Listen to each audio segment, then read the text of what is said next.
Friends, good morning. जय मसीह की आप सबको। और आज मैंने जो टाइटल डाला है कि मैं अपने बारे में कुछ आप लोगों को बताना चाहती हूँ। तो गाइज़, ये है कि आप लोग मेरे फ्रेंड्स बने हैं।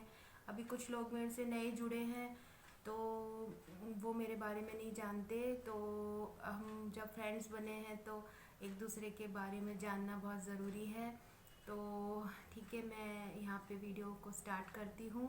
और आप लोग सब लोग कैसे हैं ये बताइएगा। मैं बहुत अच्छी हूँ। और मैं आज थोड़ा सा सच संवर के बैठी हूँ। ये टॉप्स देख रहे हैं आप, ये कल मेरा बेटा मेरे लिए लेकर आया, क्योंकि मुझे येलो कलर पसंद है ना, तो फिर वो मेरे लिए लेकर आया। तो आप लोग कैसे हैं बताइएगा। और देखिए, मैं बहुत अच्छी हूँ। और आज मेरा बेटा उदयपुर गया है घूमने के लिए 2-4 दिन के लिए। मम्मी, मैं बहुत दिनों से यहीं पर ही हूँ, तो मैं घूम के आऊँ। मैंने कहा ठीक है मम्मी, सारा पैसा मैं ही खर्च करूँगा, मुझसे तो 1 रुपया भी नहीं लेके गया। तो आज वो घूमने गया है, तो मैं और मेरे हस्बैंड हैं, तो काम तो मेरा सारा हो गया। और मैं खाना बनाना है, तो मैं अपने हस्बैंड के लिए और मेरे लिए कुछ भी बना लेंगे यार, खा लेंगे। तो हम दो ही हैं। वैसे भी मेरा बेटा तो दिन में खाता ही नहीं है, वो अपने दोस्तों के साथ ही खा लेता है, वहाँ बाहर जाता है तो ठीक है गाइज। तो मैं बताना चाहती हूँ अपने बारे में ये कि मेरा नाम स्मिता जोशुआ है, और घर में मुझे प्यार से पिंकी भी बोलते हैं। और मेरे चैनल का नाम है क्रिएटिव लाइफ ब्लॉग्स। और 1-1.5 साल पहले मैंने 2-3 वीडियो डाली थी, और उसके बाद में मैंने वीडियो डालना बंद कर दिया था। फिर अभी सितंबर से शायद मैं वापस से वीडियो डाल रही हूँ, फिर भी बीच बीच में गैप हो जाता है। अभी 3-4 दिन से रेगुलर डाल रही हूँ। तो ठीक है गाइज़, और ये है कि मैं यहाँ जोधपुर में रहती हूँ। और मेरी मम्मी केरला की थी, मेरे पापा गुजरात के थे, और दोनों का लव मैरिज हुआ था। फिर उसके बाद में वो लोग साथ में रहे, और फिर मैं हुई, फिर मेरा भाई हुआ। तो ऐसे हमारी ज़िंदगी चल रही थी। उसके बाद में मम्मी पापा का हमेशा लड़ाई झगड़ा रहता था, और फिर वो लोग दोनों अलग हो गए। यूँ समझ लीजिए कि डिवोर्स हो गया उनका। और जब मैं बहुत छोटी थी, और उसके बाद में मेरा भाई पापा के साथ रहता था, और मैं मम्मी के साथ रहती थी। और उस समय हम लोग जयपुर में रहते थे, मैं जयपुर में पैदा हुई हूँ। और मैं मिक्स हूँ, केरल की भी हूँ, गुजरात की भी हूँ, और जयपुर की भी हूँ। तो उसके बाद में मम्मी ने सेकंड मैरिज कर ली थी, तो उसके बाद में वो भी सक्सेस नहीं हुआ। फिर क्या है कि अब वो स्टोरी मैं आपको बाद में बताऊंगी। तो ठीक है गाइज, ऐसे मेरी ज़िंदगी चलती रही। उसके बाद में मम्मी ने जयपुर से जोधपुर ट्रांसफ़र करा लिया। और फिर उसके बाद में मेरी 17 साल की थी मैं उस समय। और फैमिली में ये सब डिस्टर्बेंस होने की वजह से मेरी पढ़ाई में भी बहुत इफ़ेक्ट हुआ। तो गाइज़, मैंने सिर्फ 8th तक इंग्लिश मीडियम से 8th पढ़ा। उसके बाद में मैंने 10th क्लास का एग्ज़ाम दिया प्राइवेट, तो मैं फ़ेल हो गई। उसके बाद में मेरी मम्मी ने झूठ बोल के कहीं एक जगह जॉब लगा दी मेरी। फिर मैं जॉब करती थी, रिसेप्शनिस्ट थी मैं, लोक सेवा हॉस्पिटल में, यहीं जोधपुर में ही। तो थोड़े समय मैंने किया जॉब। फिर उसके बाद में पहला रिश्ता इनका आया, तो फिर मम्मी ने कहा कि मेरा गांव वगैरह में ट्रांसफ़र हो जाएगा, तो फिर मैं तुझे कहाँ लेके जाऊँगी। तो मम्मी ने फिर मेरी शादी करा दी। तो मेरा 17 कंप्लीट हुआ था, और मेरी शादी हो गई। और उसके बाद में 95 में मेरी शादी हुई, और 97 में मेरा बेटा हुआ।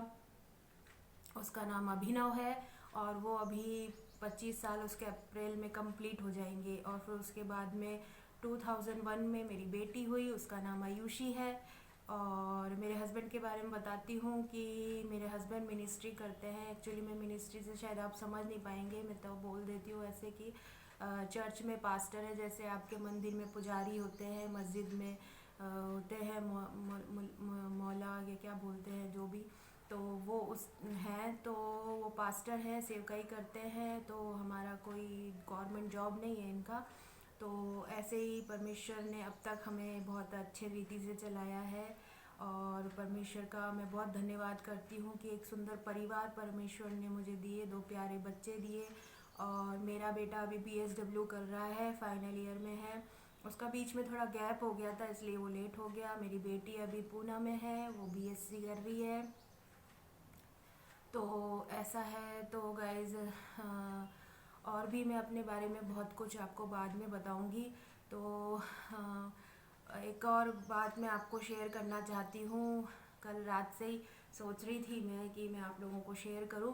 तो गाइज़ ये है कि एक चीज़ बताना चाहती हूँ कि जब मेरी बेटी हुई उसके बाद में मेरा वेट बहुत ज़्यादा बढ़ गया था। मेरा वेट 104 किलो हो गया था और मैं देख रही थी कि इतना वेट कैसे बढ़ गया है। तो गाइज़ फिर बाद में टेस्ट कराया तो मुझे थायराइड निकला। तो थायराइड की वजह से मेरा वेट बहुत ज़्यादा बढ़ गया था। फिर मैंने बहुत एक्सरसाइज वगैरह की और 2-4 किलो वेट मैंने कम भी किया। फिर उसके बाद में मैंने छोड़ दिया क्योंकि मेरे से नहीं हो रहा था, डाइट पे कंट्रोल करना नहीं हो रहा था मेरे से। उसके बाद में मेरा 94 तक हो गया था वेट। फिर उसके बाद में धीरे धीरे फिर मुझे शुगर हो गई। तो शुगर होने की वजह से फिर थोड़ा सा वेट और कम हुआ मेरा, तो 86 पे जाके अटक गया मेरा वेट। तो 86 था। तो फिर लॉकडाउन के समय तक भी मेरा 86 था। और सब कहते थे लॉकडाउन में खाते पीते सोते। तो मैंने प्रभु से दुआ करी, प्रभु मेरे वेट को लॉस करिए। और मैंने बीच में डाइटिंग भी बहुत करी पर कुछ भी फ़र्क नहीं पड़ा गाइस। तो उसके बाद में क्या हुआ कि पता नहीं कैसे 10 किलो वेट मेरा कम हो गया। और क्या था, लॉकडाउन में खाना पीना फिर सोना, कहीं जाना तो था नहीं। लेकिन फिर भी परमेश्वर ने मेरी प्रार्थना को सुना।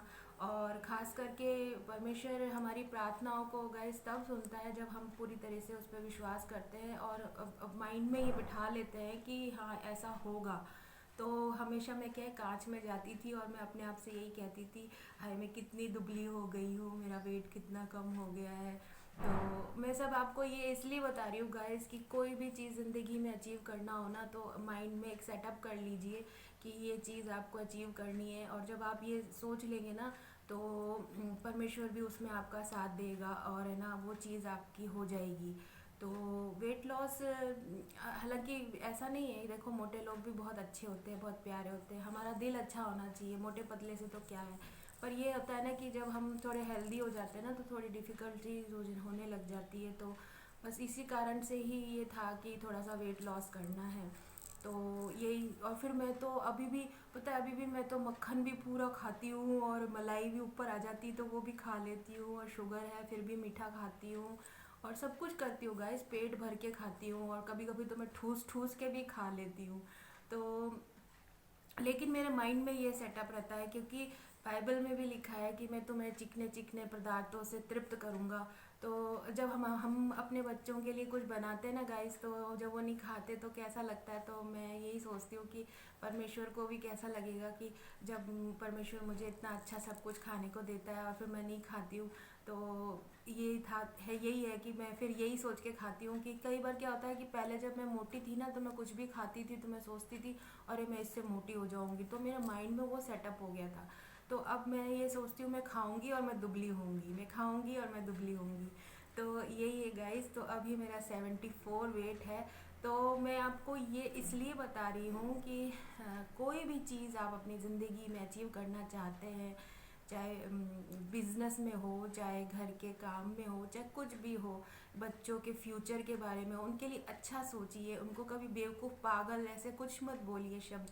वो आप उनको हमेशा ऐसे बोलिए तुम इंटेलिजेंट हो, तुम सब कुछ कर सकते हो। और ये दिमाग में रखिए कि हाँ उस जगह पे उनको देखिए आपकी, तब आपको लगेगा कि हाँ ये वहाँ पे पहुँचे। और देखिए गाइज एक दिन वो वहाँ पे पहुँच जाएंगे और सब कुछ अच्छा होगा।